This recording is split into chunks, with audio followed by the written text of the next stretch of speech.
Depuis plus de 15 ans, Fenplast fabrique des fenêtres en PVC. Ouais. Non. À cette heure, ouais. Assis-toi. Faut jaser. Fenplast, acte 1. Les trois frères. Tout ça remonte en 1989 avec ces trois beaux bonhommes-là. Daniel, Jean, puis Pierre. En fait, il faut savoir que les affaires, c'est une histoire de famille chez nous. Mon père était en affaires, mes frères sont en affaires. J'ai commencé à vendre des concombres et des tomates au voisinage dans ma jeunesse. Fait qu'on a toujours été en affaires. Puis c'est un projet qui est né de mon frère Daniel, l'aîné de la famille, et de mon frère Pierre, il était associé. Puis ils ont eu l'idée de partir cette usine-là. Puis ils m'ont offert l'opportunité d'être associé à eux dans ce projet-là. On a tout appris sur le tas, parce qu'on a personne qui connaissait comment faire de la fenestration, puis on a appris au fur et à mesure à développer. Il y en avait beaucoup de monde qui était dévoué à l'entreprise, puisqu'il fallait pas compter nos heures, fait qu'on était un petit groupe. Fait que vraiment, du début jusqu'à la fin, il fallait produire la production. Tout était manuel au complet, on n'avait pas de grosses technologies comme on a aujourd'hui. Donc, on avait 0 employé, donc il a fallu faire les embauches, donc passer des entrevues dès le début. La méthode de recrutement était on lançait un crayon quand il rentrait dans le bureau, puis s'il attrapait le crayon, il était embauché. S'il laissait passer, mais on regardait son CV davantage pour pouvoir l'embaucher des fois une semaine ou deux plus tard. Les premières années n'ont pas été les plus faciles. Nos messieurs se sont rendus compte assez rapidement que les clients faisaient pas la file pour leurs produits tout de suite en partant. Quand on faisait la prospection au tout départ, je me rappelle être allé à Saint-Hyacinthe pour essayer de vendre nos produits, puis je revenais chez nous le soir, puis je trouvais tellement que c'était loin que je me demandais si ce serait rentable d'aller livrer des fenêtres à Saint-Hyacinthe. Dans les années 90, une des missions importantes de Fenplast, c'était de se trouver des clients pour vendre ces fenêtres.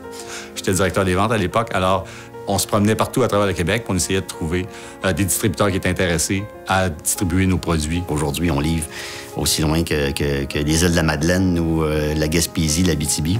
Donc, au départ, la perspective de grandeur, on l'avait pour l'usine. Mais au niveau territorial, sur le marché, c'était une vision que j'avais vraiment pas, là. En tant que détaillant, j'ai été privilégié. Au début, j'étais avec Daniel, le fondateur, pour quand il a commencé à magasiner puis à essayer de trouver sa machinerie. Il y a eu la construction de l'usine, il y a eu des agrandissements, l'évolution au niveau des produits, fabriquer leurs propres produits, des extrusions, tout ça. Donc, en 1992, qui faisait déjà 3 ans, on a demandé à notre fournisseur à l'époque de PVC, donc qui nous fournissait les extrusions, de développer une fenêtre qui était plus monocoque, donc structurale qu'on appelle, donc une structurale abattant. Et on a fait des dessins et des sketchs avec eux. Et quand il est venu le temps de dire « OK, on donne un go », mais là, ils voulaient nous facturer les outillages.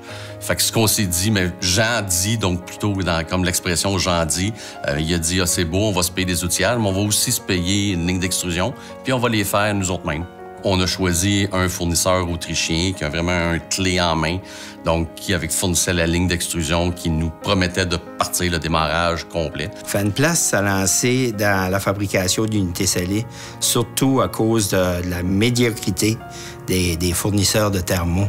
On avait vraiment des problèmes avec nos fournisseurs, qualité, propreté, toutes sortes de problèmes. Fait que Fenplast a décidé d'investir pour avoir une unité scellée de qualité. Mon arrivée chez Fenplast a fait en 2003, en même temps que la première ligne à thermo, la ligne Lysec et la découpe de verre, la Botero. Je fais bien des blagues avec les clients. Je dis la ligne est arrivée par conteneur d'Autriche, puis moi, je suis arrivé par conteneur de la Gaspésie. Fin de l'acte 1. L'acte 2 vous reviendra après cette pause publicitaire. Quand vous remplacez vos fenêtres, faites attention aux choix que vous faites. Problème de chauffage durant l'hiver, de climatisation durant l'été. Avec ce genre de fenêtres, vos problèmes vont durer longtemps. Ne jetez pas votre argent par les fenêtres. Obtenez-en plus pour votre argent. Composez le 1-888-FENPLAST. Fenplast, acte 2. Les portes et fenêtres. Nous sommes maintenant en 2004 et Fenplast continue sa croissance avec l'acquisition de Pomatec, une entreprise de portes d'acier avec laquelle leurs clients faisaient déjà affaire. L'achat de Pomatec pour Fenplast, c'était probablement sa première acquisition. Donc, on parle d'intégrer une entreprise, d'intégrer du personnel. C'était assez nouveau pour nous. C'était aussi d'intégrer un nouveau produit. Donc, on arrivait avec un produit complémentaire. Donc, il y avait les fenêtres de PVC. Là, on arrivait pour les détaillants avec une offre complète. Donc, quand ils achetaient un produit Fenplast, ils recevaient leur produit pour la maison au complet. Comme vous voyez, les affaires allaient bien. Puis tant qu'à investir, ben on s'est dit, investissons gros. La plus grande usine de portes et fenêtres au Québec, c'est nous qui avons fait ça. Qu'est-ce la chute d'usine de Candiac? En fait, cette acquisition-là, elle se voulait nécessaire. Là, on était dans des opérations sur 2 usines. On avait des employés qui étaient littéralement dans les garde-robes, des fois 2 dans le même garde-robe pour travailler dans les bureaux. Alors, les opportunités que l'usine de Candiac nous a amenées, en fait, elle nous a permis d'ajout de produits tels que la porte coulissante à ce moment-là, qui est vraiment été un lancement de produits forts dans notre développement. Vraiment un plus pour nos partenaires, nos clients. Et comme si les choses ne pouvaient pas aller mieux, en 2014, l'entreprise se mérita le lauréat des entreprises les mieux gérées au Canada, et ce, jusqu'à aujourd'hui encore. Dans ce concours-là, il faut faire la preuve qu'on performe dans différentes sphères de l'organisation, autant en développement de marché, en développement de territoire, en développement de nos ressources internes, dont le développement de notre personnel, les employés, en fait. Puis, c'est sûr que ça demande une saine gestion financière. Ce concours-là fait en sorte aussi qu'année après année, on veut être meilleur. Et à chaque fois qu'on prend une décision, on se demande, est-ce que cette décision-là fait honneur aux sociétés les mieux gérées au Canada? On a toujours positionné le produit Fenplast dans la région, on l'a toujours fait rayonner. Puis on travaille toujours dans ce sens-là. On se tient tout le temps proche des contracteurs, des entrepreneurs, architectes et particuliers. Puis c'est évident que chaque client qui rentre ici, quand il en ressort, il sort tout le temps plus éduqué. Comme vous voyez, la croissance a toujours été constante et c'est pas fini comme le dit la chanson. Oh! Ça, c'est mieux. Fin de l'acte 2. Fenplast, acte 3. L'avenir.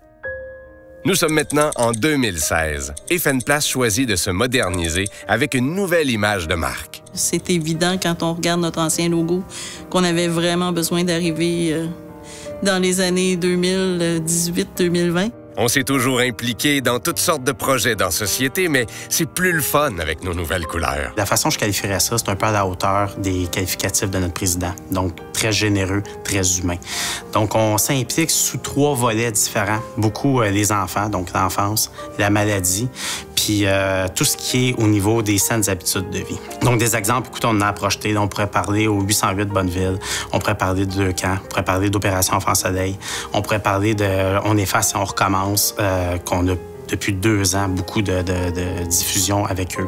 On peut parler de la Ligue d'hockey junior majeure du Québec, donc aussi qu'au niveau provincial, on rayonne avec ça. Ce qui me fait travailler ici, chez Fenplast, c'est que ça m'a donné beaucoup de confiance en moi. Le travail entre équipes aussi, c'est le fun au bout, la famille, juste ça, c'est unique. Fenplast, c'est de faire partie d'une grande famille où chaque personne a sa chose à faire et on est en mesure de s'entraider un et l'autre, tant au niveau production qu'au traitement des commandes, au service après-vente. On est bien encadré, puis c'est ça qui fait la force et c'est le plaisir de travailler chez Fenplast. Moi, je peux pas travailler ailleurs que chez Fenplast, c'est pas compliqué. Tout ça, c'est bien beau. Je dirais même que ça semble tirer tout droit d'un conte de fées. Mais pour être franc, cette histoire n'aurait pas été aussi magique si ça n'avait pas été de vous. Donc, je vous remercie tous de contribuer à ce succès-là, qui est beaucoup plus grand que ce qu'on peut être comme individu. C'est vraiment un succès d'entreprise, une petite collectivité, et je vous en remercie. J'en suis très fier. Fin de l'acte 3, mais pour nous, ce n'est que le début.